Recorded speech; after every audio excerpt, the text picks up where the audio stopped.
हमारी आज की कहानी का शीर्षक है विवेकशीलता। महाराज वीरसेन धर्मवीर होने के साथ ही अंधविश्वासी भी थे। उन्होंने अपने दरबार में अनेक ज्योतिषी रखे थे। उनमें से एक प्रमुख ज्योतिषी भी था जिसे राज ज्योतिषी की उपाधि प्राप्त थी। राजा वीरसेन को उनकी विद्या पर पूरा भरोसा था। राज ज्योतिषी जो काम कहते महाराज वही करते। एक दिन वीरसेन का मन शिकार पर जाने को हुआ, लेकिन ज्योतिषी से पूछे बगैर तो उनका जाना असंभव था। उन्होंने तुरंत सेवक भेजकर ज्योतिषी महाराज को बुलवाया। ज्योतिषी जी के आने पर राजा ने कहा, महाराज, मेरी इच्छा शिकार खेलने की है, इस बारे में आपकी क्या सलाह है? ज्योतिषी जी देर तक उंगलियों पर कुछ गिनते रहे, फिर बोले, महाराज, आप खुशी खुशी जा सकते हैं। ज्योतिषी शास्त्र के अनुसार आपको किसी तरह की परेशानी नहीं होगी। ज्योतिषी की बात सुनकर राजा सैनिकों सहित अपने अपने घोड़े पर सवार होकर जंगल की ओर चल पड़े।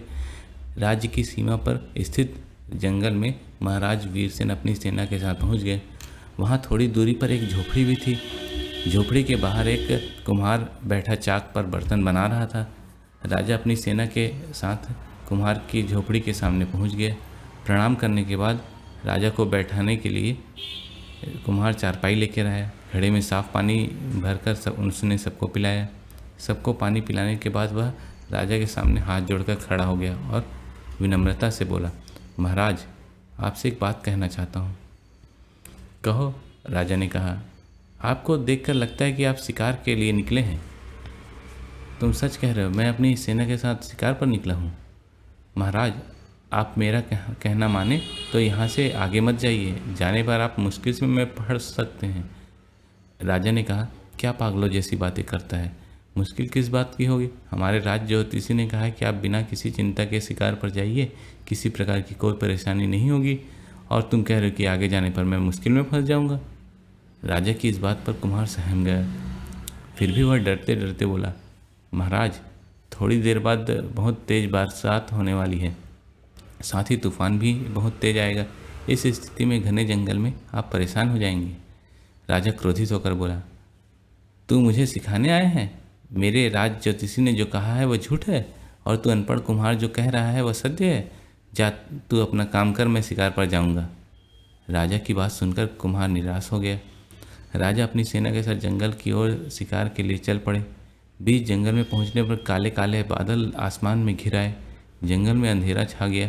बहुत तेज हवा चलने लगी। आकाश में बिजली की चमक के साथ तेज बारिश शुरू हो गई। समूचे जंगल में अफरा तफरी मच गई।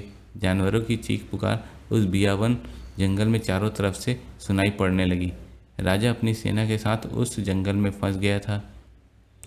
तेज हवा चलने से पेड़ पौधे टूटकर गिर रहे थे। सभी को डर लगने लगा था। हर कोई यह सोच रहा था कि यदि कुम्हार का कहना मान लिया होता तो यह मुश्किल नहीं आती। तूफान शांत हुआ। राजा निराश होकर सेना के साथ महल की ओर लौट पड़ा। राजा ने महल में पहुंचते ही राज ज्योतिषी को बुलाया। राज ज्योतिषी को राजा ने खूब खरी खोटी सुनाई। इसके साथ उसे नौकरी से भी निकाल दिया। उसके बाद राजा ने उस अनपढ़ को लाने के लिए सिपाही भेज दिया। राजा ने कुम्हार का सम्मान करते हुए उसे राज ज्योतिषी के आसन पर बैठने का आदेश दिया।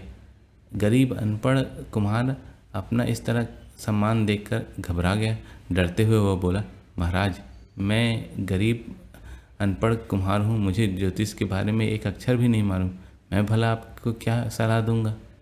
राजा बोला, अरे, तुम्हें बहुत ज्ञान है, मैंने तुम्हारा कहना नहीं माना, तभी तो जंगल में जाकर मुश्किल में फंस गया। यदि तुम्हारा कहना मान लिया होता तो मुझे जरा भी कष्ट नहीं होता। इसलिए तुम्हें आज से मैं अपना राज ज्योतिषी नियुक्त करता हूँ। कुम्हार अब तक राजा की मनोवृत्ति से परिचय पा चुका था।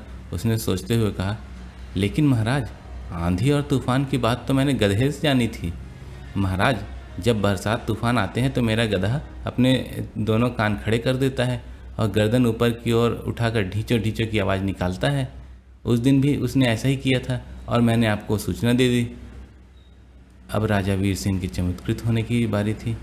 जबकि कुम्हार कहे जा रहा था, महाराज, बेवकूफ़ समझा जाने वाला जानवर भी प्रकृति और परिस्थितियों के संकेत को समझ सकता है। जबकि हम इंसान होकर भी गूढ़ समस्याओं से जकड़े होने की वजह से इन्हें समझ नहीं पाते। विवेक मनुष्य की जीवन ज्योति है, जो इसका इस्तेमाल करना जान सके उसे किसी ज्योतिषी की ज़रूरत नहीं है। कुम्हार की इन बातों का महाराज वीरसेन के जीवन पर गहरा प्रभाव पड़ा और उसने आगे से अपनी विवेकशीलता से चलने का निर्णय लिया। आपको आज की कहानी कैसी लगी ये हमें ज़रूर बताएं और इस पे अपने विचार देने के लिए नीचे कमेंट बॉक्स पे अपने विचार लिखिए। और अगर आपको ये चैनल पसंद आए तो कृपया इसे लाइक करें और शेयर और सब्सक्राइब करें। धन्यवाद।